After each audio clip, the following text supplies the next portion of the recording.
Ассаламу алейкум жалпы жамаат туугандар, саламатсыздарбы? Бүгүн бизге WhatsApp аркылуу видео келип түшкөн. Өздөрү көрүп тургандай эле бул Тажикстандын Гисар койлору 21 баш баасы келишим баада деп баасын айткан жок. Баасын чалып байланышып же болбосо ошол жерден көрүп туруп алсаңыздар болот. Келишим баада түшүп берет же көтөрүп берет деп айта албайбыз. Onu келишим баада баары эле билет. Андан кийин эле эчкилер бар. Ошол эле куршапта жайгашкан. Ошол номерге чалсаңыздар видеонун астында номер бар. Андан кийин ургачы козулар бар. 43 баш. 37 баш ички бар, 43 баш козу бар. Чалып байланышыңыздар. Ар бир видеонун түгүндө ошол адамдын номери бар.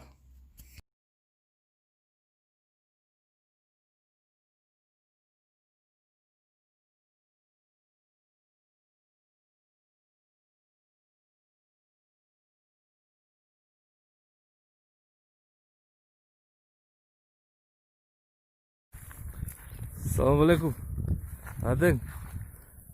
Kesek sizge gelip kaldı.